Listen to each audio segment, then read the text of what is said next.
Hello student, कैसे हैं आप सब। एक बार पुनः शिव कोचिंग क्लासेस पर स्वागत है। उम्मीद करता हूं आप सब अच्छे होंगे, मस्त होंगे, बेहतर होंगे, आपकी पढ़ाई भी बेहतर चल रही होगी। और आज का जो हमारा टॉपिक है डी ब्रॉगली समीकरण है। कण की द्वितीय प्रकृति को समझाने हेतु डी ब्रॉगली समीकरण को लिखिए, ऐसा क्वेश्चन पूछा जाता है 12th के फिजिक्स में, 11th के केमिस्ट्री में।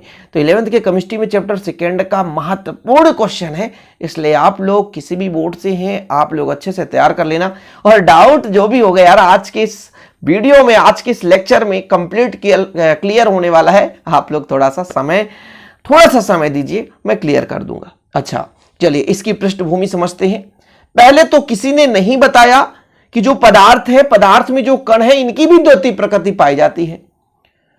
तो डी ब्रॉगली को कैसे ये सूझ आ गया भाई साहब, इन्होंने कैसे सोच लिया कि जो कण है ना, इलेक्ट्रॉन, प्रोटॉन, न्यूट्रॉन, इनमें भी द्वितीय प्रकृति पाई जाती है। तो इसके पहले हमारे महान साइंटिस्ट आए थे आइंस्टीन। डी ब्रॉगली के पहले 1905 में, आपके दादा परदादा उस टाइम पे रहे होंगे। तो 1905 में आइंस्टीन ने अपना एक सुझाव प्रस्तुत किया था और बताया था कि जो प्रकाश है या अन्य विद्युत चुंबकीय विकिरण है, इनकी द्वितीय प्रकृति पाई जाती है, क्योंकि ये जो है कण के रूप में भी पाए जाते हैं और तरंग के रूप में भी पाए जाते हैं। कब बता दिए? 1905 में। अब इनको देख करके डी ब्रॉगली हो गए खुश कि भाई साहब क्यों ना नकल कर लिया जाए कि जिस प्रकार से प्रकाश या विद्युत चुंबकीय विकिरण में द्वितीय प्रकृति पाई जाती है, कण प्रकृति और तरंग प्रकृति, कहीं ना कहीं इलेक्ट्रॉन, प्रोटॉन, न्यूट्रॉन में भी द्वितीय प्रकृति पाई जाती होगी। तब उन्होंने बताया कि कोई बात नहीं सर, आप प्रकाश के लिए बताए थे, विद्युत चुंबकीय विकिरण के लिए बताए थे, हम कुछ नहीं, हम एक पदार्थ के कण के लिए बात कर लेते हैं। उन्होंने कहा जो द्रव्य कण है, द्रव्य यानी पदार्थ, समझ रहे हैं ना, मैटर जिसे बोलते हैं, द्रव्य कण है, गतिशील रहते हुए तरंग के रूप में भी गुण प्रदर्शित करते हैं।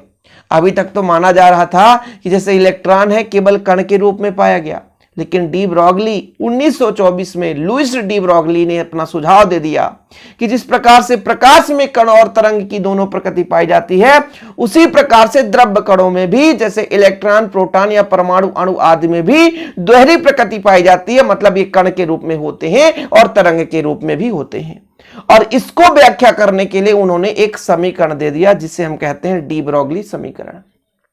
क्योंकि कोई किसी चीज को बताएगा तो उसका पुष्टि भी तो करेगा ना, बिना पुष्टि के उसका सिद्धांत कंप्लीट कैसे होगा, बिना पुष्टि का उसका सुझाव कैसे सिद्ध होगा। तो यही चीज पृष्ठभूमि है। क्वेश्चन जैसे आता है उसी आधार पर मैं पढ़ाता हूं और उम्मीद करता हूं कि आपको भी पसंद आता होगा कि भाई साहब कण की द्वितीय प्रकृति को सर्वप्रथम आइंस्टीन ने सन 1905 बताया कि प्रकाश व विद्युत व चुंबकीय विकिरण कण व तरंग प्रकृति के रूप में पाए जाते हैं। कण की द्वितीय प्रकृति को समझने के पहले हम आइंस्टीन साहब को बहुत ज्यादा धन्यवाद करना चाहेंगे कि जो डी ब्रॉगली समीकरण हम पढ़ रहे हैं ये किसकी देन है? आइंस्टीन की। कहो सर डी ब्रॉगली ने दिया, आप कह दिए अरे भाई साहब डी ब्रॉगली ने दिया, लेकिन नकल किसका किया? आइंस्टीन का। तो भाई डी ब्रॉगली का जो मेन गुरु है वो कौन है? आइंस्टीन है। समझ रहे हो? इसके बाद आइंस्टीन 1924 में आए, बड़े चले आए होशियार, और बोले भाई साहब एक काम कर देते हैं, जिस प्रकार से प्रकाश कण तरंग में पाया जाता है उसी प्रकार से हम कह देते हैं सूक्ष्म द्रव्य कणों जैसे इलेक्ट्रॉन, प्रोटॉन, अणु, परमाणु आदि में क्या पाई जाती है? द्वितीय प्रकृति पाई जाती है। यानी जो आपके अणु, परमाणु या कण जो होंगे उसमें कण प्रकृति भी और तरंग प्रकृति पाई जाती है। समझ में आया? अब हम मेन मुद्दे पर चलते हैं, डी ब्रॉगली समीकरण पर। क्वेश्चन तो डी ब्रॉगली समीकरण ही हमारा आज का। चलो, डी ब्रॉगली समीकरण जो अपना दिए वो अपने आधार पर नियम नहीं बनाए, वो आइंस्टीन को ही उठाए, आइंस्टीन को उठाए और मैक्सवेल को उठाए। मैक्स प्लांक जिनका सिद्धांत था, मैक्स प्लांक और आइंस्टीन दोनों में एक नई एनर्जी थी और एक नए नई ऊर्जा का उत्पादन किया था। आइंस्टीन ने क्या कहा? आइंस्टीन ने कहा कि जो भाई साहब यदि फोटॉन की ऊर्जा ई है, फोटॉन की ऊर्जा ई है, और यदि कोई भी प्रकाश तरंग का वेग c है तो इसका जो मान आता है m इंटू सी स्क्वायर आता है। ये किसने कहा? ये कहा आइंस्टीन ने कह दिया। इसके बाद हमारे प्लांक साहब जी है, मैक्स प्लांक जी, इन्होंने कहा कि यदि ऊर्जा E है तो ये समानुपाती होती है आवृत्ति के, यानी प्रकाश की किरण की कितनी आवृत्ति है। जब इसको समानुपाती हटाते हैं तो एक नियतांक लग जाता है, एच न्यू लग जाता है। तो ये हमारे मैक्स प्लांक साहब का एक समीकरण बना और एक हमारा ये समीकरण बना किसका, आइंस्टीन का। दोनों ने अपना एक अलग अलग समीकरण दिया। अब भाई साहब चले आए डी ब्रॉगली जी, नकल करने में तो बड़े ही माहिर थे, ये बड़े ही नकलची प्रकृति के थे। तो उन्होंने कहा कि हम आइंस्टीन का देख लेते हैं। आइंस्टीन ने कहा कि मान लीजिए किसी तरंग के कण का द्रव्यमान स्मॉल m और उसका वेग c है, तब उन्होंने एक समीकरण दे दिया था E बराबर mc स्क्वायर, m इंटू सी स्क्वायर।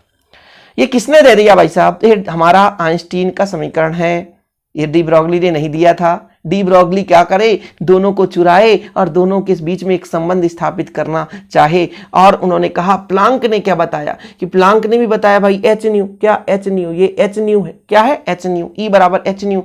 जो एनर्जी, जो ऊर्जा है वो आवृत्ति के समानुपाती है। हम जब समानुपाती हटाते हैं तो एक एच नियतांक लगाते हैं। अब इन दोनों के बीच सुझाव दिया कि चलो यहां तक तो हमारे दोनों समीकरण कहां से मिल गए, दोनों बाबा जी हमारे पास थे कौन कौन, एक तो आइंस्टीन और दूसरे हमारे मैक्स प्लांक। समझ रहे हो। चलो आगे इन्होंने कहा समीकरण 1 और 2 से हम एक नया समीकरण बना रहे हैं, दोनों को मिलाएंगे। समीकरण 1 हुआ 2 से, कहा हम दोनों को मिलाएंगे, दोनों को मिलाएंगे। एक E बराबर m इंटू सी स्क्वायर है, ठीक है, और एक E बराबर आपका एच न्यू है। दोनों को तुलना कर दी, एच न्यू है, ये न्यू है, ठीक है ना, एच न्यू है, E दोनों है, इसलिए दोनों को हम तुलना कर दिए। बाद में देखा कि देखो जरा, यहां पे हम ऐसा भी फार्मूला लगा सकते हैं कि न्यू बराबर कितना होता है, न्यू बराबर होता है C अपान लैम्डा। तो उन्होंने कहा हम ऐसा भी तो कर सकते हैं, m इंटू सी स्क्वायर बराबर h रहने दो, C अपान लैम्डा कर दो। ऐसा भी तो कर सकते हैं, न्यू बराबर, ऐसा भी होता है फार्मूला, न्यू बराबर होता है C अपान लैम्डा, ठीक है। अब यदि हम एक C से C काट दें तो बचेगा m इंटू सी बराबर, एक C से C कट गया तो h अपान लैम्डा हो गया। तो ये भी एक हमारा क्या हो गया, एक समीकरण बन गया। सही बात है, क्यों, क्योंकि जो आपका द्रव्यमान गुणे वेग बराबर होता है संवेग, तो यदि इसका पक्षांतर करेंगे तो लैम्डा इक्वल h अपान m इंटू सी। इसको आप समीकरण 3 दे दो, ये भी एक हो गया डी ब्रॉगली समीकरण। क्लियर है। इतना में आप संतोष नहीं हो रहे हो तो चूंकि आप बता दो कि संवेग होता है m इंटू सी, यानी द्रव्यमान गुणे वेग, क्या होता है, द्रव्यमान गुणे वेग। सही बात है सर। तो फिर अपन h बराबर कह सकते हैं, लैम्डा बराबर h अपान पी। ये भी आपका एक क्या है, ये भी आपका एक समीकरण है, ये भी आपका एक समीकरण है। ये 4 हो गया।